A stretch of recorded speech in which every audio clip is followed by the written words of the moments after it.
Cloud, boom.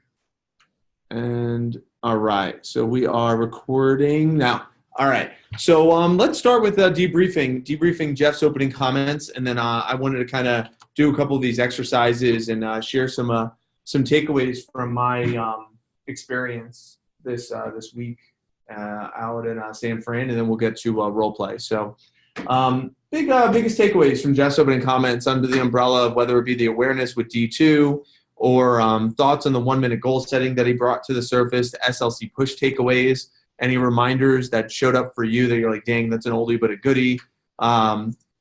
Anything under that umbrella, and then we'll do this quick fishbowl scenario, and then I'll share my thoughts from Mike. So who'd like to go first?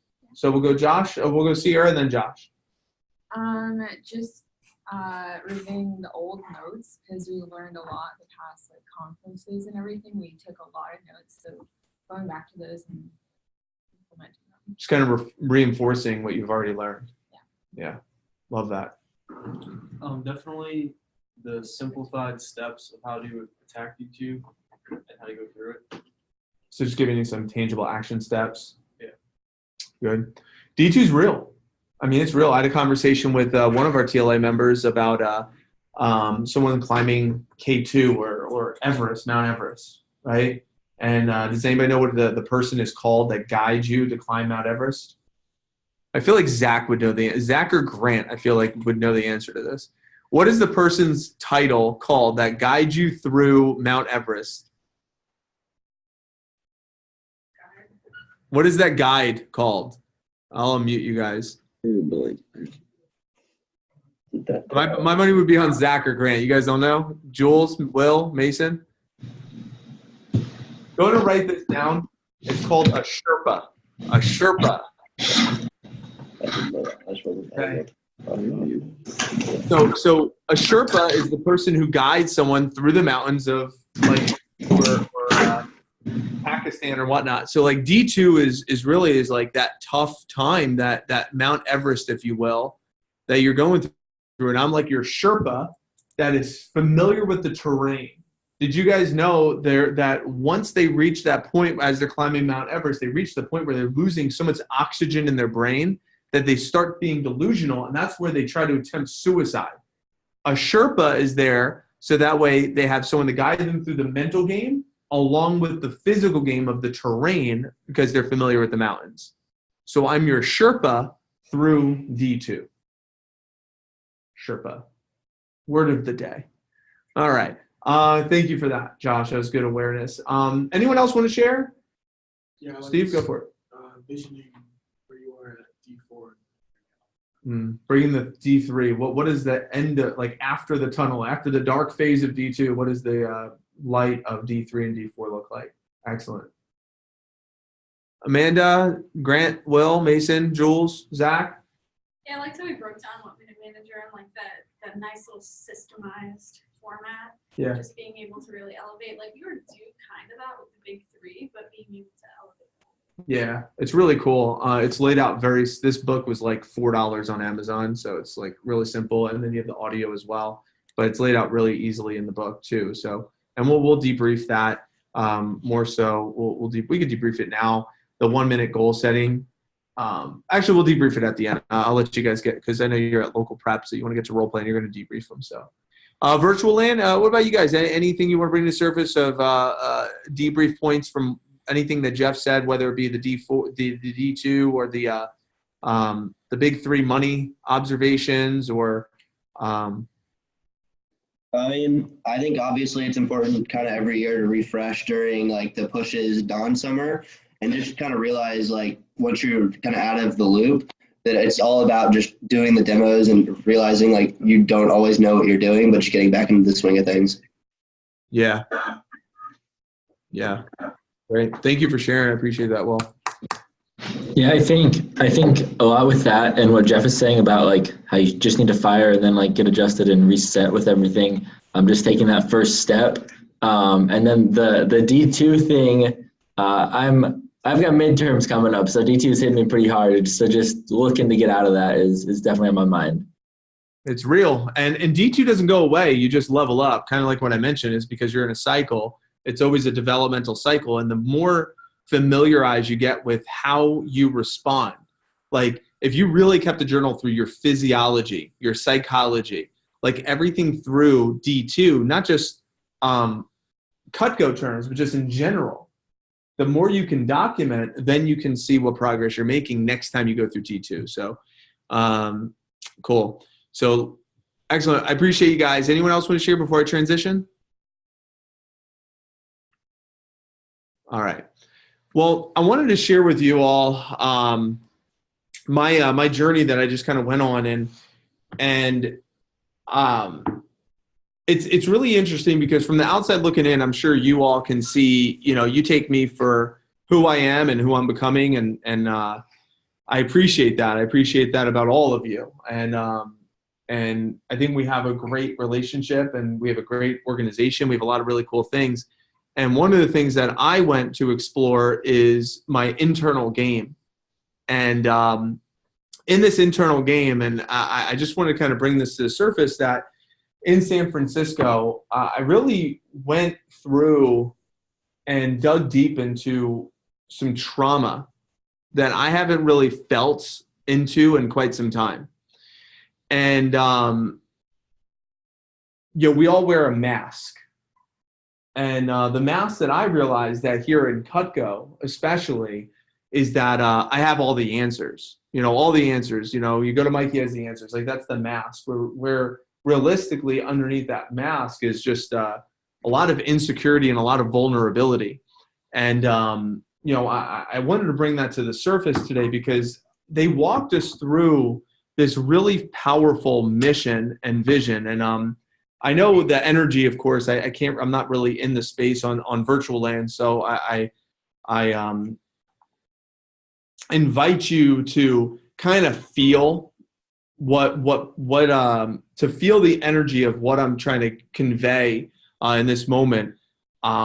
Because this transition that I'm choosing to go through from being essentially a head leader where I have the answers to more of a heart leader where I'm able to lead with compassion and empathy.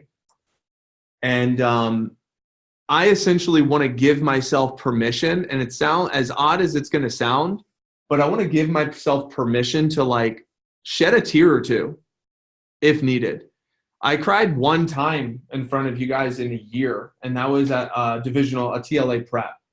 And Amanda might remember because she was like, I'm glad you cried. And I remember Amanda told me that. But almost like humanizing, it's real human emotion. I have genuine care for each of you, but sometimes I'm in the head versus the heart, which is really tough. It's tough to be willing to go to that space, and it might turn off. I might turn off some people, but the fact is, if in order for me to be a better Mike, I want to allow myself to be more of a heart leader versus a head leader. And I'm asking for your support, and I'm asking for your I'm inviting you to kind of join me on this journey. I'm not saying you need to be heart leaders. I'm not saying you need to cry with me, but I'm saying that I want to create that space where it's going to allow me to become more vulnerable than I have in the past, which is going to allow me to move through the leader who I was to become the leader that I'm becoming. We did a visionary exercise, and this is where it kind of ties together, to put a bow on that thread, is we walked through a 1-year vision of who I am becoming. And essentially there was this time machine, and it was a meditation visualization thing, that a time machine came from the beach, and I'm standing on this beach and I'm looking at the water, and this time machine comes, and this person gets off this time machine, and it's me 1 year from today. And I had to describe what this person looked like.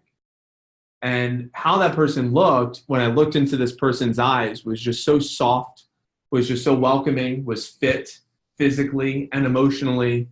And it just gave me such just a level of excitement to kind of embody those characteristics. And then this time machine took us to our office, of all the people and all the faces that were in that office. And one of the faces was Lindsay with her pregnant belly, and the amount of excitement and gratitude and appreciation that she had in that moment, and I truly felt it, like really felt it as if it was happening, and guiding me through a check that was on my desk of an amount of money that was paid to me was in the amount of $400,000. And I looked at my future self, I was like, whoa, like that is more than I need. And he's like, but that's what you deserve. And this conversation with this future me just gave me so much clarity, so much emotion, and just so much excitement to become that person, more clear than I ever have felt ever. And it was really beautiful.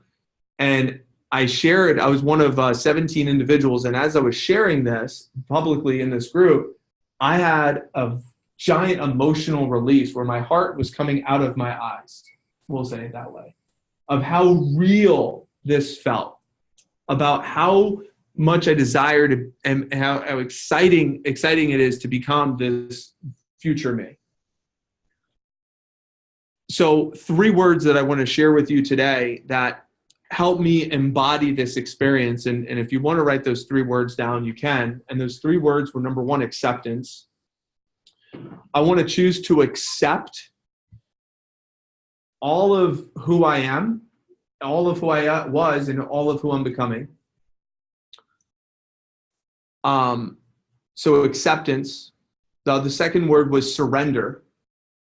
I want to surrender my ego and give myself permission to actually feel with compassion and empathy and openness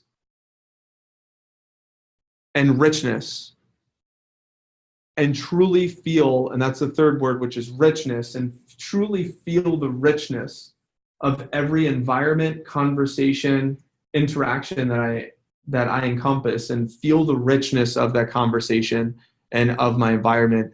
And after the event, I went to the redwood forest, and I just sat there on a bench and just stared at these beautiful trees and just feel the richness of the space. And in our society, at least when I was growing up, if I were to say what I just said to you to like my boys in high school, it'd be like, dude, what are you doing? Are you like, everything was gay. Everything was like soft. Everything was like, dude, are you a boy or a girl? Like everything was that. And what's interesting enough is that's the suppressed emotion because it was unacceptable to feel as a man. Where realistically, it's going to make me more of a man because I'm willing to go through those emotions and I'm excited to do so. So the rocks that I needed to let go of in this example and in this story and in my experience, the rocks that I wanted to let go of was the traumas from that past and be able to work through some of these emotions and work through some of these things to become a better me. And I guarantee, there's 1 or 2 people that say, oh, here's Mike again, went to a personal growth thing, read a book, did something, and he's excited to, become better, and let's see how long this lasts. And, the fact is we're all human. And this is the journey that I'm on as your leader right now and as your mentor. And I'm inviting you on a similar journey, not my journey, but on a self-discovery journey for you at 17, 18, 19, 20, 21 years old. Because if you can go on that path now, I can only imagine what type of 33-year-old that you could become.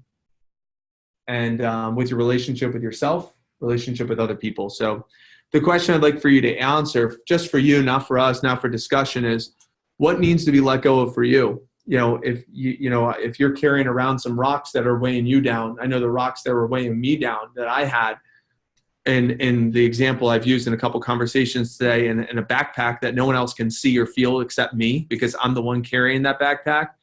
The rocks that I had to let go of, that I chose to let go of, was what I shared with you, is the burden of not willing to be vulnerable and just kind of surrender those emotions. And for some of you, those rocks might be emotional rocks. Some of those rocks might be indecisiveness. Some of those rocks might be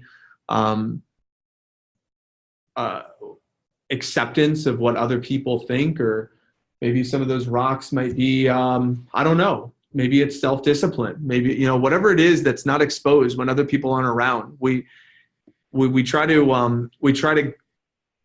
I know I tried to disguise my emotions with humor. You know, for example, I'll let you in even more. We've been going to a lot of doctor's appointments, Lindsay and I. You know, we're having some troubles, you know, as far as, you know, being able to start our family. Not many people know that, you know, and I caught myself in the doctor's room using humor to disguise my emotional pain. Because realistically, you know, there is some emotional pain there, but using humor to disguise it is one of those rocks that I'm like, I gotta give myself permission to kind of feel into some of this. So maybe there's some rocks that you're using to disguise whatever it is that may be holding you back from being the best version of you. So obviously a lot deeper than anticipated for a TLA prep, but the L in, you know, TLA is leadership. And I wouldn't be a good leader if I didn't bring this to the surface, because these are the changes that I want to make for myself and for my business. And I think it's going to create just the type of business that I want to create for my future and that I want to work in. I think what we have is good, and where we're going is even more exciting. I think with our PB&J movement, I think I'm excited to, you know, feed more people. Our mission is to feed 50,000.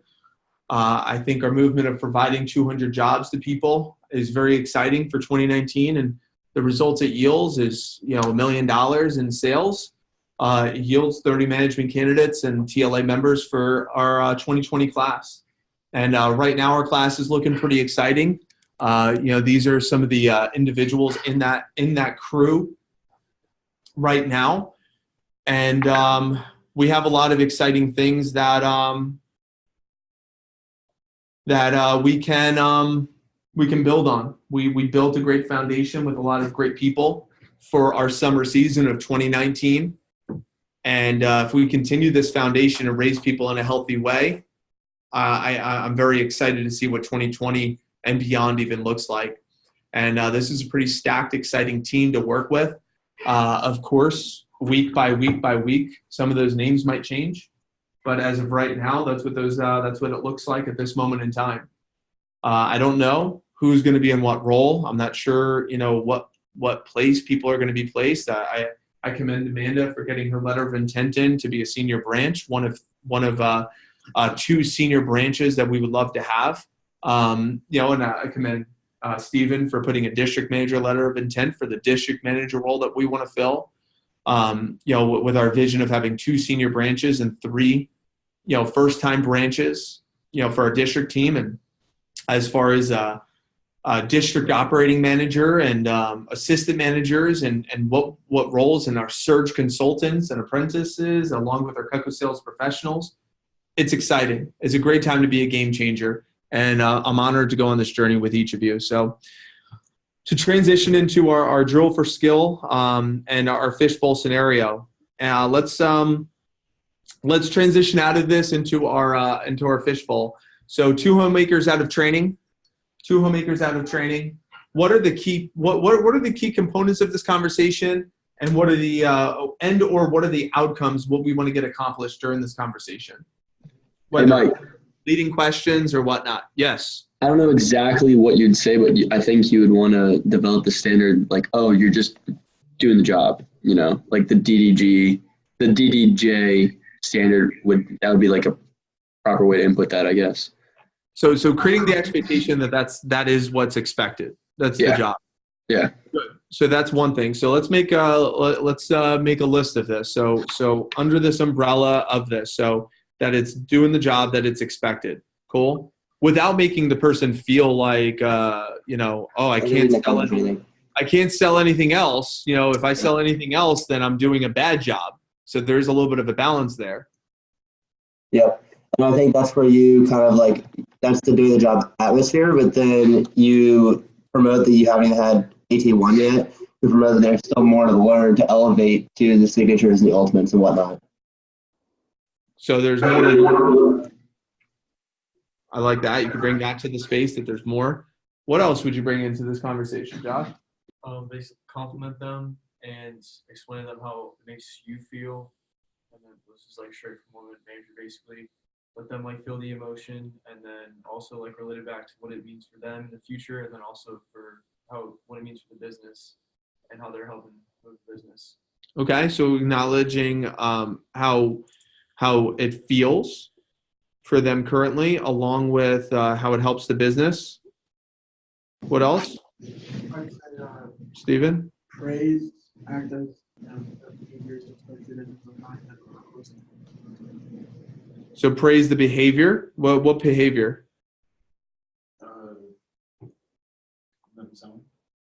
Something over grand. So the behavior, is that the behavior or is that the result? So do you want to praise the result or the behavior? Because you said behavior, but you're telling me the result. So you want to praise the result. Yep. Okay, so Steven's saying changing his mind from behavior to result. Cool. And then the other thing you said was how next promo, so Yeah. vision. Next promo vision. Good. Any other points to this conversation that you might want to get across? In addition to what went well, I think if you talk to him, not necessarily pointing out any of the bad things that happened, but ask him about where he might still need improvement, that type of thing. And then I agree with the vision, like what you're saying about working toward the future and also preparing them. I know like everybody's have good streaks and there's also bad streaks too. So making sure they don't get disengaged if that does happen in their future. Good job, rookie. Good answer. I like that answer, Rooks. It's a good answer. So that it doesn't always happen. It's like prepare them for when it doesn't emotionally. Amanda? Yeah, I would definitely say building vision for a 10K because on 2 appointments, if they sold $2,000, definitely building their vision is like, hey, we're selling 2 appointments. Imagine if you did 10. What could you sell on 10? Like really building their vision for that, pulling up like their paycheck instead of like praising the results. It's praising their behavior and the results that produce the paycheck for the week. So harping on like, hey, do you realize you just made like $100 for 3 days on the job, getting them excited to do it. And like what Grant said is just kind of preparing them for like the emotional roller coaster. It's like, hey man, you know, like yeah, that's what to expect when you're showing some of the best products in the world and just building more of their product conviction and then going into, you know, sometimes just keeping them with like the 20-80-20 rule and giving a little compliment that their presentation must be good because 80% of people buy based off of you. So, and then 10% of them aren't going to buy. 10% of them are going to buy no matter what. So, Yeah. just going back to that. And I think everyone's pretty much covered. Good. I think that's I agree with those last 2 comments more so with anything else that was said. Why? Because we want to acknowledge the behavior that creates the results, but we also want to prepare them for when those results aren't there, so it eliminates the chance of disengagement. How many of us felt the feeling of disappointment to clock out and be like, oh, it was a no sale or it was a small sale, right? It's like, oh, that feeling of disappointment. It's like my manager only gets excited when I sell big. So therefore, I only want to communicate with my manager when I'm selling big. But when I'm not selling big, I get disengaged. Therefore, I'm doing a bad job, which makes me not want to communicate with my manager anymore. And then if I go in that cycle, what's the end of that cycle look like? Basically, toast. Toast. That's the end of that cycle, right? So this conversation after two homemakers, it's important to say, hey, this is the job. Yeah, hey, that's what everyone buys. It's great. But when that doesn't happen, they feel like they're doing a bad job. So there is a balance there, for sure. But if you celebrate it too much, like, nice, dude, 2 homemakers. Dude, you're the best rep we got. Dude, you're the best rep we got. What does that lead to? Ego. And what happens when someone has a big head? Complacency. Yep. Complacency, settles, being mediocre, right? So there's the fine line. That's why I like this scenario. I like this scenario a lot for this reason. So just to role play the conversation with you of what I think it would sound like, I'll just have the combo. So, hey, Zach, hey, I just want to commend you, man. You know, great job doing 2 appointments your first day on the job, 2 for 2, 2 homemakers. How do you feel? Yeah, you feel good? Yeah. It's kind of cool, right? It's almost like the sport of Cutco. You know, it's like scoring touchdowns, 2 touchdowns in a row, right? Yep. I don't know if you're a big sports fan, but I got to lead to believe, right? You understand the concept of touchdowns, right? Yep. Yeah. Hey, touchdowns are a part of football. That's the goal of every play, right? When a running back gets the ball, his job is to run for the end zone every time. And sometimes he breaks all the tackles and gets in the end zone every single time. And what happens other times, though, when that running back runs for the end zone? What also happens? You know, you get sacked. And Yeah, sometimes he gets tackled. Sometimes he gets behind, running back or the quarterback, gets sacked. Sometimes they have a short gain. Sometimes it's a first down. Sometimes the team has to settle for a field goal. So using that in Cutco terms, right, the touchdown's the goal for every play. But sometimes you get other things that happen, right? Sometimes you have a field goal would be like a galley set. Sometimes you have a first down that's like a starter set, right? Sometimes you get positive yardage. That's like a couple of pieces. Sometimes you get sacked. That's a no-sale. But either way, we just want to continue to do what? We just want to continue to call more what? names and numbers. Well, we call more names and numbers, but in football, what do we want to do? We want to just get back in the huddle and call more plays, right? We want to call more plays. Thank you. Yeah, I got it. Hey, sometimes there's big sports guys. I got it. But sometimes you got to call more plays. You got to throw the ball more. You got to run the ball more. So right now you've only done 2 plays, right? You've done 2 plays, 2 appointments, 2 touchdowns. Great. How many plays are done in a game? Like, I don't know, a couple hundred. Right? Dozens of games, maybe even the hundreds of plays in a game, right? A lot. And in a whole season, there's a lot of games in a season, a lot of plays in a season, right? So that's why we just got to call more plays. We got to get you back in there. So how many appointments do you have set ahead of you right now? And then I would transition into the conversation of creating more appointments and acknowledging the behavior that creates the result. That's how I would frame that conversation off the cuff.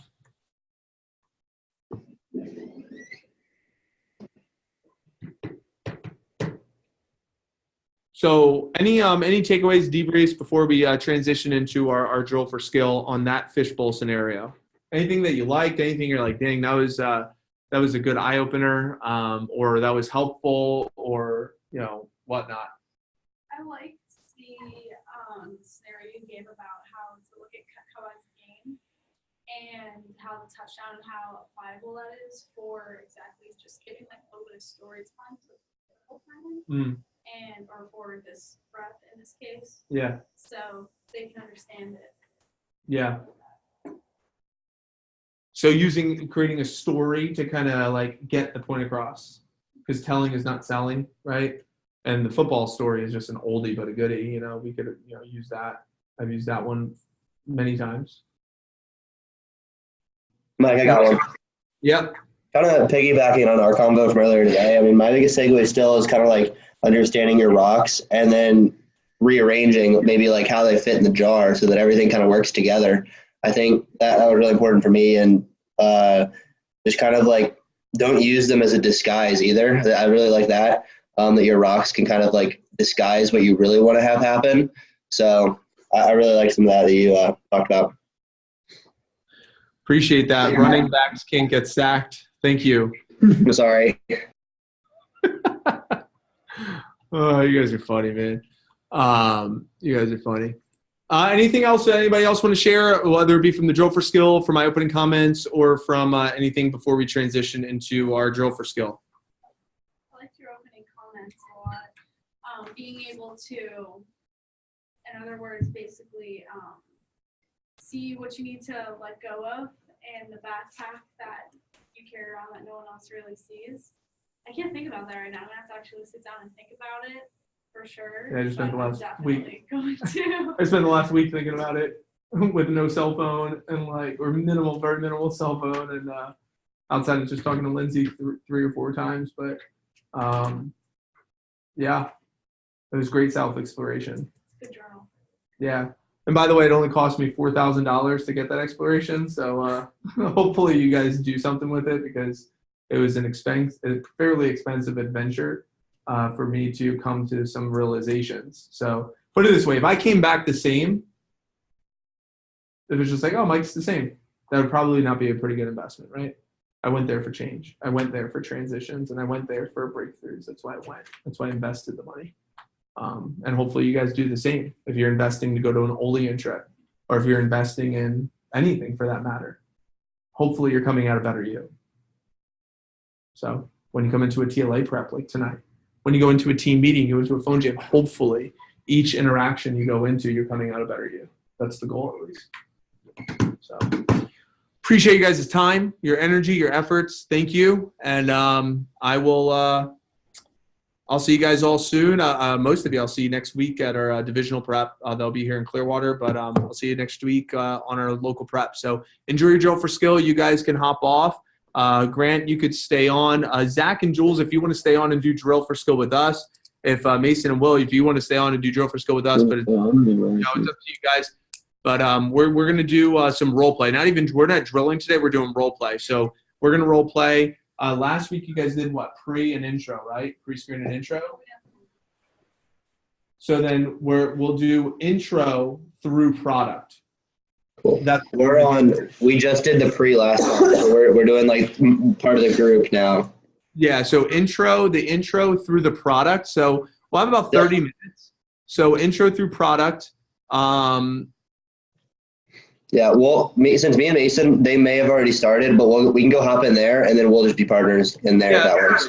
So 15 minutes each. Go through as much as you can. And even though we're using the remote interview and the video interview, I still want you to comprehend and understand recruiting and the concepts of recruiting and the phrasing of recruiting because it's only going to help you. So enjoy your play. We'll chat soon. Cool. So you guys are good. See you guys. Your skill in the other room, the Gainesville squad. Should we go with them? Yeah, that's cool. So you could just partner up the two of you, and you could just go there. That's fine. Cool. Excellent. Cool. And then Grant, I'll have you partner up with one of these beautiful peeps over here. Cool. So what we'll do is I'll have let's do. Steven, I'll have you partner up with Grant. Cool? Yep. And then I'll have the three of you here locally. Cool? And so you're going to do intro. And so here's what I would do. You build off the other person. So say, for example, Steven's reading the intro. As soon as he's done with the intro, then Grant can go take over from there. I would say you could do page by page. Page by page is fine. I think that's easy. Introduction. Company and then product, right? To go all the way through product. Yeah, you want to get through product. Right. So right now you're just reading it, which is fine. So read a page. So you have the three of you to do a page, do a page, do a page, do a page, and for the two of you, just alternate after each page. All right. Cool. All right. So I will stop our recording since we don't need to record Grant and Steven. All right, do you want to stop recording cloud?